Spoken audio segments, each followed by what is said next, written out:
Your recap for the past 8 months that you've been a part of is you've seen a steady growth. COVID was a major hit. It was a learning experience. First of all, it was agreed upon at regional level that each of the East African countries would have an expo that would bring us together as East Africans. So we started the POATE, but it has grown in terms of numbers, in terms of organization, in terms of different activities. What do you believe would help Uganda in light of what's happening in East Africa right now? We have like 50% of the mountain gorillas. We have the ecosystem is incredible. We have richness in culture. That's our most unique selling point. Interestingly, everybody who comes here, like our hosted buyers, yeah, whenever they are asked what they enjoyed about most in Uganda, they start with the people. There's a video I saw on TikTok of a lady that did rounds the entire social media of a lady who got stuck, her car got stuck. It was on the road somewhere by the countryside and people really came and showed her kindness.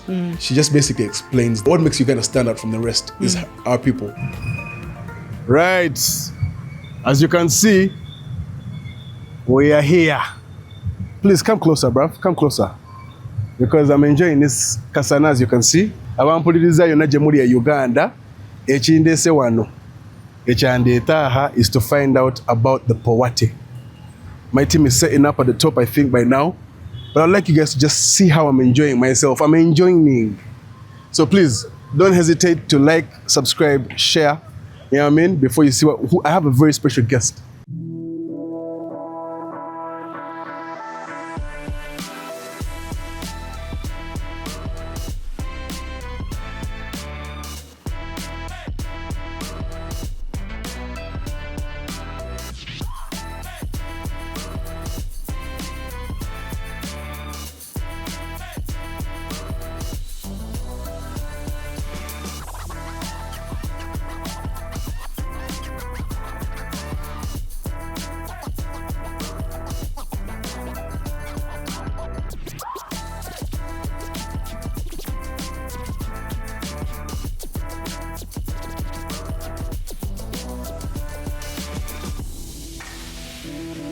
Is the light muzuri over its chakati Mundaba? Mundaba kweli?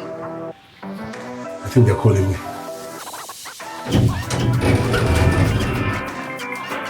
Yes guys, we're here. Let me come.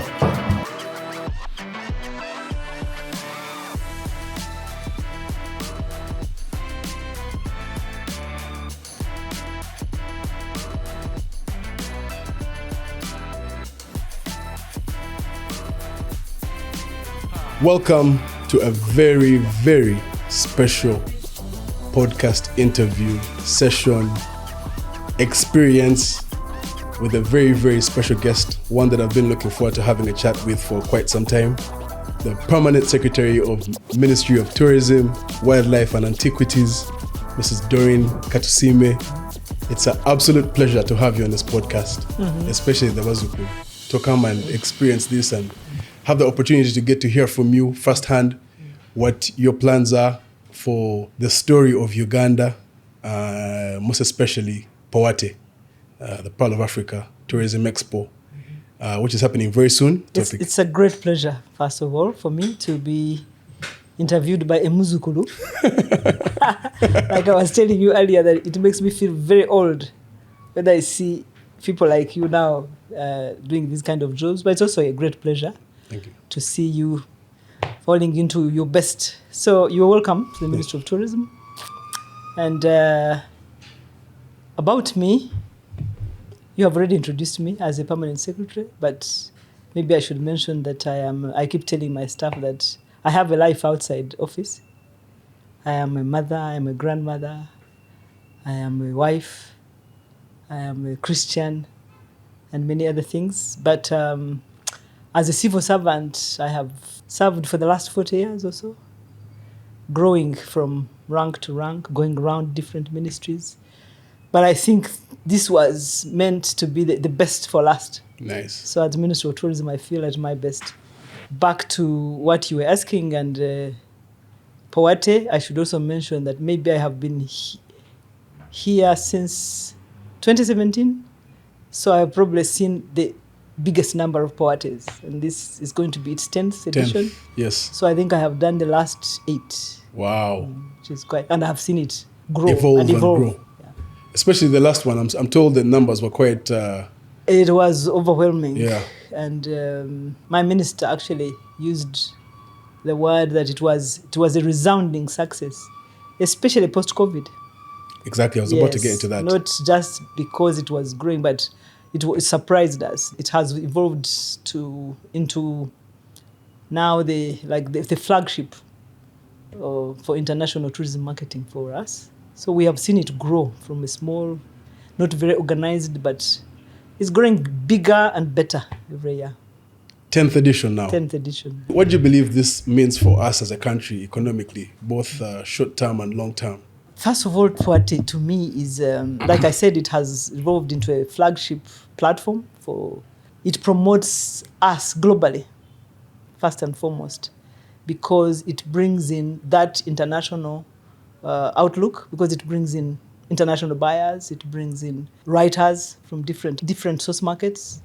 And so it, first of all, promotes the visibility of the brand Uganda as the Pearl of Africa. But two, and most importantly, it promotes business to business, because then our business people, especially the tour operators, are able to deal directly with the international buyers.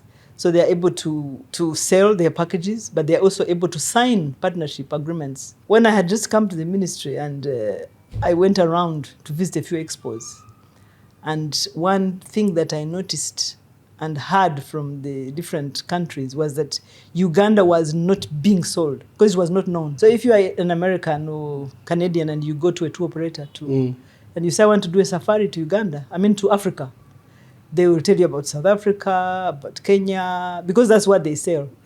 But now we are able to bring those in, and then they're able to sell what they have seen. So that has done the business to business, but also it has increased product diversification, because POATE is not just a show. It's a business, but also over the last 2 or 3 editions, we have brought in cultural tourism, we have brought in ecotourism. But back to your question, in terms of economic benefits, the tourism value chain is very long. So imagine when you have over 1,000 people in Munyonyo, the value chain that is being, from the transporters to the hoteliers to the farmers, the food that is being, so all these people in the short term are bringing in money, but in the long term you're raising visibility and therefore converting it to the numbers of the visitors. We have seen the numbers of Ugandans traveling growing, but like you said, in POATE probably they still think it is something meant for exotic, for the people coming in, out there, but it is for both, for the Ugandans, for the visitors, for government, for private sector. So it's our thing and we need to embrace it. Because I feel like it's something that we need to start to talk about from within, and it only gives it more credibility, especially in the fact that, like what you look, for example, you mentioned like Kenya, they have the safaris, Tanzania, the Serengetis, Zanzibar, Rwanda has the premium gorilla experience. Here, Uganda, we have so much more. I believe we have, One of the core functions of POATE I talked about was business to business, but the other one, which is key, we bring in hosted buyers and we give them familiarization trips. So these hosted buyers are from most of our key source markets, say the Americas, the Europe, Africa, which is our biggest source market, by the way. And then we give them trips to the different attractions. So in your opinion, what do you believe would help Uganda in light of what's happening in East Africa right now? We have, like you mentioned, we have 50% of the mountain gorillas. We have an incredible... Actually, more than 50%. More than 50%. The ecosystem is incredible. We have richness in culture. Because for me, my particular interest when it comes to Uganda is the people.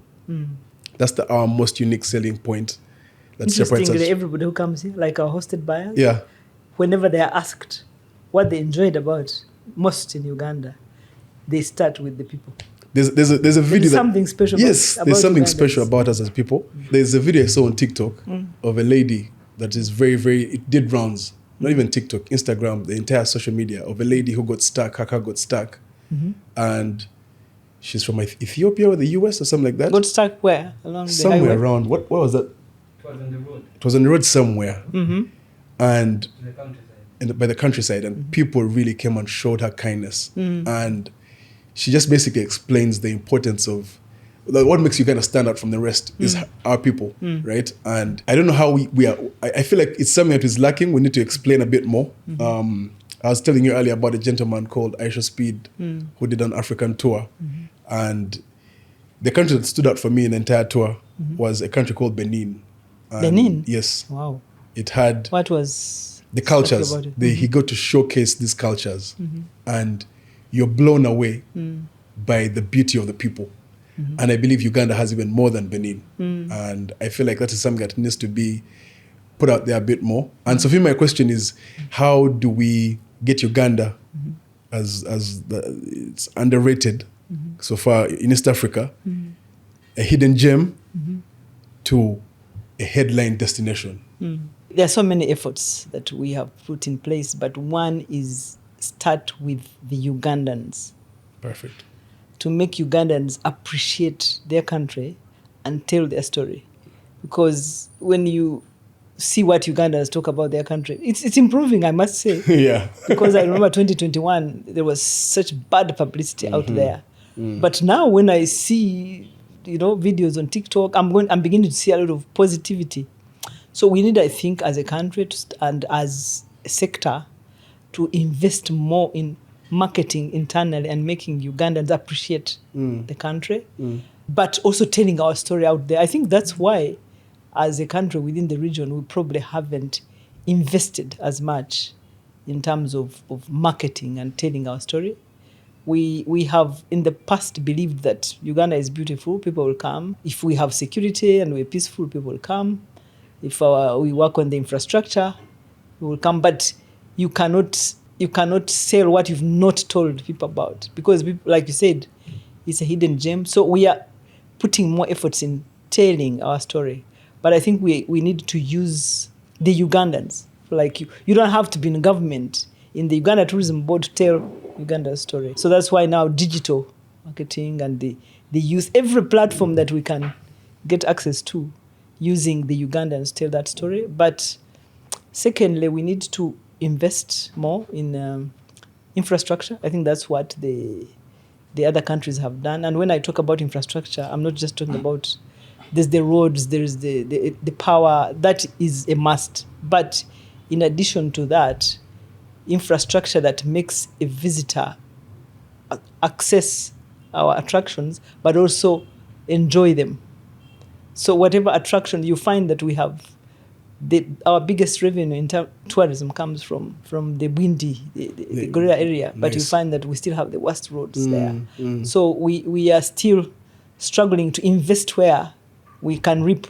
Right. I'm very humbled by your honesty of the real what's happening on ground vis-a-vis where we hope to get to, especially when you also admit the fact that what makes us stand apart is our people. I mean, more than 50 ethnic groups with different cultural beliefs, and all these are in separate regions in the country.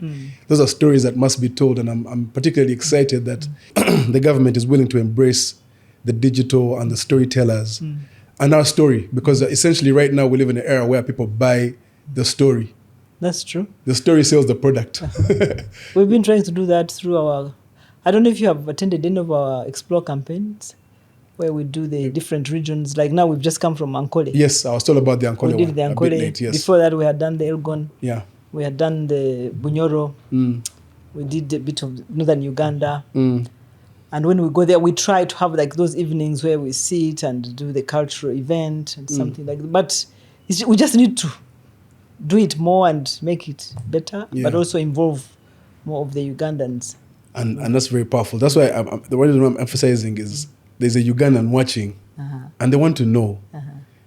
Okay, they might be seeing tourism, but tourism area, what is there? How do you bring it close to us? That to invest in tourism, you must build a hotel, or you must build a lodge. But you're actually contributing to tourism in very many other ways. It benefits, and in terms of jobs, there are jobs that it creates directly, but also indirectly. So it's important to understand how they can benefit from it, and that's why I'm emphasizing on that, so that someone who's watching can know that they are both a contributor.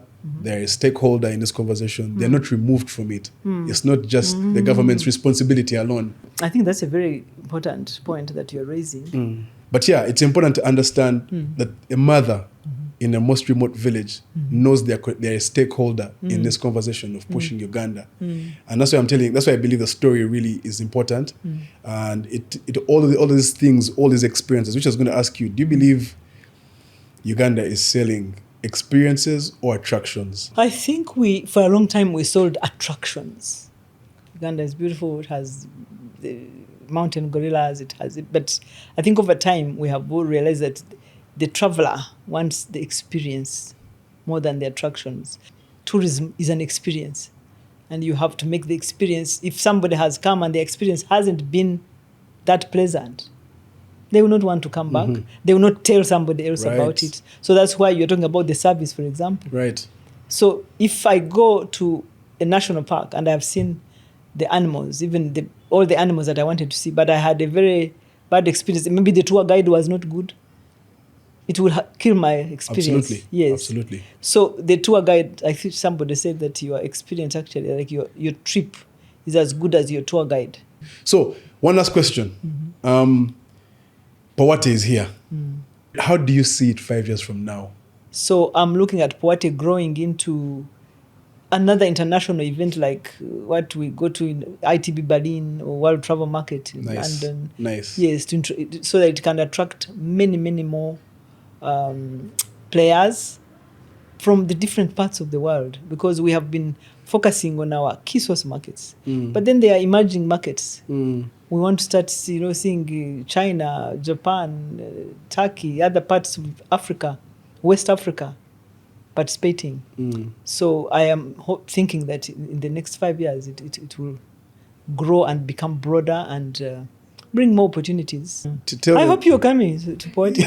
The young ones. We try. Last time we really attracted a lot of young people, but we want to see more young people, especially who are out there, who have an audience.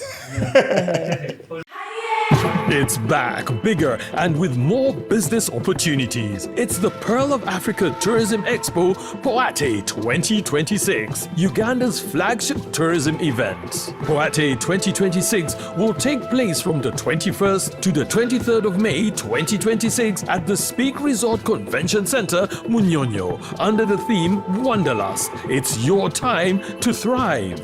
Yes, it's your time to tap into Uganda's renewed optimism and tourism growth. Tourism stakeholders, travel trade partners, and tourism enthusiasts will be part of the POATE 2026. Come and network with like-minded people and unlock new business opportunities. To participate, register at www.poate.co.ug. POATE 2026 is brought to you by Uganda Tourism Board and partners.